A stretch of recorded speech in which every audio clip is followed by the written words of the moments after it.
எதையும் நிதானமாக யோசனை செய்து தெளிவான புத்தியுடன் சீர்தூக்கி பார்த்து நன்றாக சிறப்பாக செய்யக்கூடிய கன்னியா ராசினியர்களே, உங்கள் ராசியாதிபதி புதன்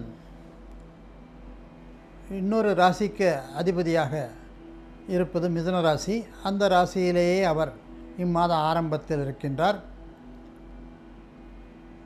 அங்கே சந்திரன் இருக்கின்றார், அங்கே உங்கள் ராசிக்கு சூரியன் இருக்கின்றார். இது ஆரம்ப கட்டத்திலேயே ஒரு சிறப்பான மாதமாக அமையக்கூடிய வாய்ப்புகளை தருகிறது. 10, அதாவது இந்த ராசிக்கு 10ஆம் இடத்தில் இவை அனைத்தும் இருக்கின்றன. 11ஆம் இடம் என்ற லாபஸ்தானத்தில் உங்கள் ராசிக்கு 4க்கும் 7க்கும் அதிபதியான குரு பகவான் தனக்காரகன் புத்திரக்காரகன் அமைந்துள்ளார்.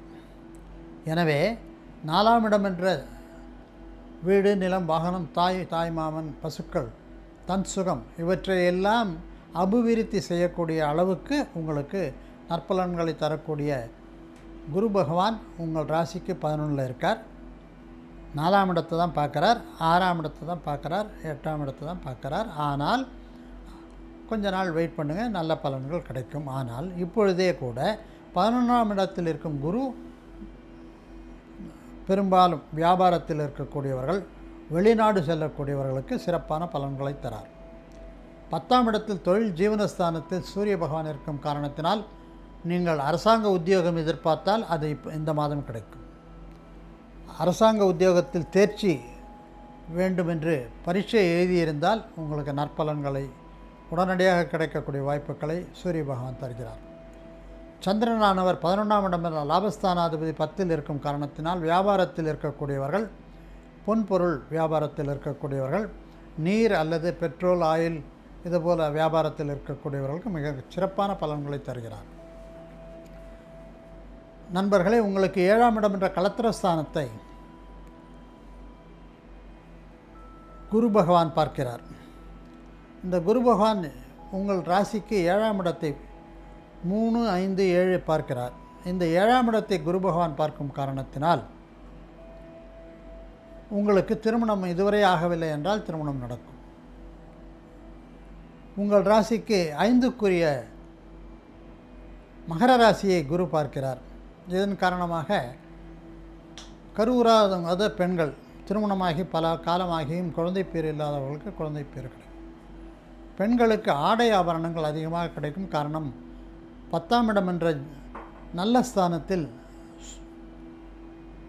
2 கிரகங்கள் இருப்பதுடன் 11ஆம் இடம் என்ற லாபஸ்தானத்தில் சுக்கிர பகவான் 2க்குரியவர், 9க்குரியவர் 11ல் அமர்ந்து பூச நட்சத்திரத்தை பெறும் காரணத்தினால் மிகச் சிறப்பான பலன்கள் ஆடை ஆபரணங்களுக்காக உங்களுக்கு கிடைக்கும். பெண்களுக்கு இது ஒரு சிறப்பான மாதமாகும்.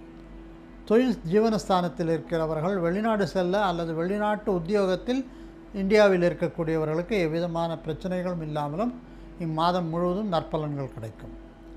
அரசாங்கத்து உத்தியோகத்தில் இருப்பவர்களுக்கு அரசாங்கத்துக்கு காரகத்துவம் பெறும் சூரிய பகவான் நல்ல இடத்தில் 10வது ஸ்தானத்தில் இருக்கும் காரணத்தினால் மிகச் சிறப்பான பலன்களை தருவார்.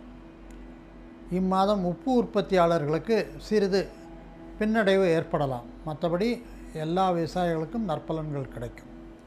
படிப்பு அப்படி சம்பந்தத்தில் இருக்கக்கூடியவர்கள், ப்ரொஃபஸர்ஸு இல்லை students waiting for going abroad, இவர்களுக்கெல்லாம் மிகச் சிறப்பான மாதமாக இது திகழும்.